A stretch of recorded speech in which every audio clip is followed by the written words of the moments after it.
Call to order the St. Lawrence County Industrial Development Agency. Roll call. Hey, Mr. Blevins. Here.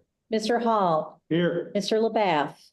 Mr. Morrill. Here. Mr. McMahon. Here. Mr. Reagan. Here. And Mr. Staples. Here. We have a quorum. Public notice was posted February 11th, 2025. Is there any public comment? In fact, is there any public? If there's no public, there's no public comment.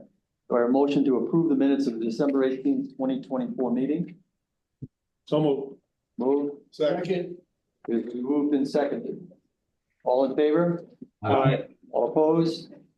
Passing unanimously. Financial report.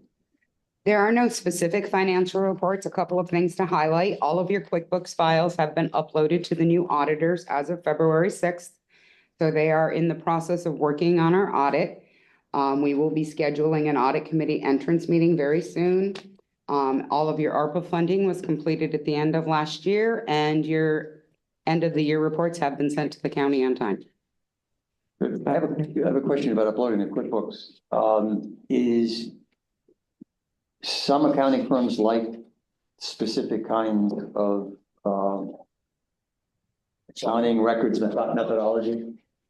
Have they mentioned anything about that to you? The only thing they mentioned to me is asked me which version of QuickBooks we ran, which is 2019 desktop version, and they said that was good. They could work with that. So that's the only question posed to me. And we've allocated all the ARPA funds, but we're still in the Correct. process of We're spending. still expending, but everything has been committed as required. No last minute hiccups with the ARPA. No, I mean, it's been. I mean, we will have some time before it's wrapped up, so to speak, but it's going smoothly. Good. And that's all I have. Fair motion to accept the financial report? Second. Moved and seconded. All in favor? Aye. Aye. Passes unanimously. Committee reports. None. Committee reports. Staff report. Mr. Kelly. We have a BOCES Business Connection event at Southwest Tech, February 25th. There is a SUNY Canton open house event, March 20th. We hosted a real estate roundtable here on January 23rd. We hosted a meeting with our local development partners, both economic development and workforce, with the representatives from Next Move New York, which is the Development Authority of the North Country initiative to try to connect transitioning Fort Drum soldiers and their families to job opportunities in the North Country. We are not holding the Center for Entrepreneurial Leadership course this year. I told you at our last meeting it was about to start. We like to have 8 to 12 members. We had 9, and some people were unable to follow through and take the class, so we didn't have enough. We're holding off and trying to regroup for doing it next year. Kim pointed out the ARPA administration's ongoing. We are doing our annual reporting to New York State and our pilot billing right now. Just as a quick summary, we've sent out over 40 pilot invoices totaling approximately $600,000. This is in addition to the $500,000 or so in IDA pilots that are billed directly by the taxing jurisdictions. So that means approximately 1.1 million in new revenue to the various taxing jurisdictions. So that's villages, towns, the county, the city of Ogdensburg, school districts. Last year, the total IDA billings were about 820,000. And just to give a sense of pre-project tax payments on those pilots, it was about $80,000. So the unimproved properties without projects would have paid $80,000 to the taxing jurisdictions.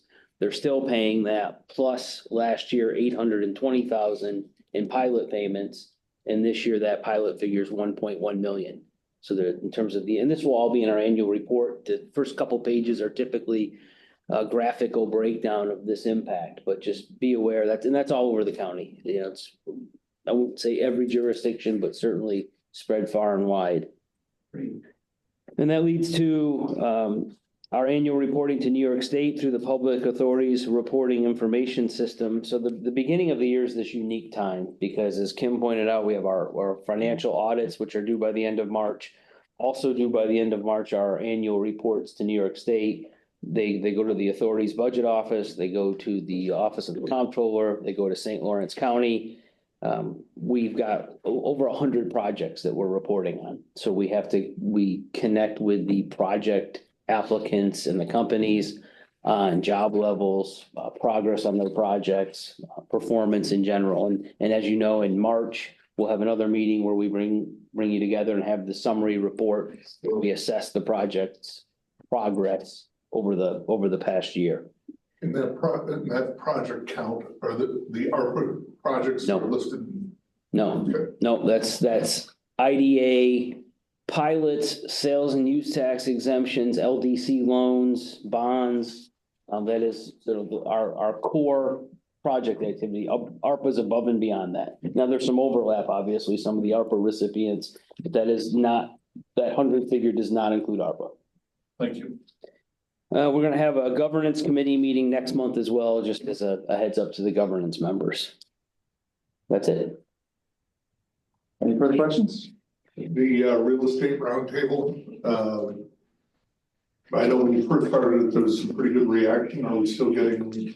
We are, so in particular during COVID, we had an influx of people moving to the area. Right. And the idea was, let's get in front of the real estate agents, so if a family is moving to the area and their first contact is with the real estate agents, let's make sure they understand who we are and what we do, in particular, as you're looking at new members to the workforce. You know, yes, we're happy to have people come here, but if somebody comes here because they have a job and there's a spouse who's looking for something, we want to make sure they're aware of what our role is in the whole process.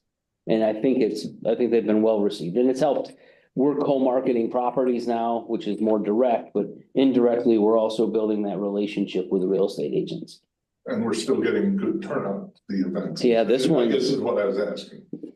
We had 20. Yeah, this was probably the most well-attended one yet. How often do we have these? We had about once a year and it's Okay. gained momentum. Jennifer Stevenson's been a big driver from Blue Heron Realty in Augsburg. She's a nationally known real estate agent. So on some national boards, so she's been helpful in helping us get folks here. Yeah, I know, they just had an increasing sensitivity to the number of people moving to the area and getting them assimilated both socially and economically. That's fine. But you're willing to finish answering the questions instead of getting distracted with like other people. Whatever. He's going after your boy right there, just so you know. Go, there's two of you, pay attention. Let's go. Any further discussion? Threw them off. Right. New business. We have 3 resolutions to consider. First, our motion to accept standard workday and reporting resolution. Motion. Second, discussion. This is our, as it says, standard work year, the 7-hour workday, that is for the IDA. As you'll recall, there is LDC work that is above and beyond that, but in terms of the IDA, it is a 7-hour workday, and we pass this every year. It has been moved and seconded. All in favor? Aye. All opposed? Passes unanimously. Second resolution, support for the continued operation of the New York State Correctional Facilities in St. Lawrence County. Do I have a motion? Second. Discussion. As you know, we've been involved with the correctional facilities for years. There's a lot going on with the Department of Corrections. If anybody watches the news or has been following the state of affairs with correctional facilities, this is our resolution, being out in front of this as much as we can, just reminding our elected officials here and in Albany that we support these facilities. They're successful, they're well-run, they're productive, they're important to the communities, and the resolution pretty much summarizes that. I'm in support of it, but are any other counties doing anything besides just As, resolutions like this? as more prisons have closed, more communities have gotten aggressive and active in supporting the facilities that remain. I So think beyond a resolution, but what have they done? they Cocktail parties or? outreach to elected officials, some events, we have an active working group that includes members of the Ogdensburg and Governor communities as well as the county. Member Reagan is the chairman. A lot of activity working with the Department of Corrections and other state leaders, evangelizing for the continued operation and highlighting the strengths of these facilities. How many are in the county, operational, how many not? Two operational, Operational, Governor and her Ogdensburg Correctional is not operational, But it's still maintained. but still maintained. So, two operators, yeah. Has there been a decline in need for these, or has there been just a change in the rules, so more of these people that might be here are out on the streets? Why would they be closing it? Why are they closing institutions or considering closing? The state has, in my opinion, Yes, I know, that's what I asked for. has reduced the penalties on many things that we once In the past, considered crimes, to make it so that, people don't have to go to prison for them. If you ever look at the rap sheet of a person who actually goes to a state prison, it is usually many pages. many pages. You really have to work harder to get to go to prison. Because, they try, our society believes in trying to help people and give them second and third chances and sometimes more. I mean, we've had people who go to prison after their 8th or 9th DWI, so So basically what you're saying is they've changed the rules to get in. they've changed the rules to let more out and to prevent more from going in Getting the in, first right. place. Okay, So meanwhile, we've seen a rising crime level in many communities. And more fentanyl abuse, it was heroin, now it's fentanyl. there was just a significant arrest just outside of Governor. Yeah, and and these, and keep this in mind, and this is, to me, the scary thing, is fentanyl is not produced in the US, it is brought in here by organized crime groups from elsewhere. And, these, many are serious organized crime organizations who are expanding their territories into St. Lawrence County. And so meanwhile, the quantities that you have to have before you can go to prison for it, they made it so that it's really, really hard, to get the people who are selling this fentanyl and causing these overdoses and causing these addictions and causing these rise in homelessness in the county, to put them away, because they're saying, But they're still maintaining the buildings in Ogdensburg. just in case. Well, we asked the governor to do that, and she did. Okay, And so, we're hoping to find, a use for it. And, before she remembers that she told her people to, that's another matter though. leave the heat on. Right, very good, thank you.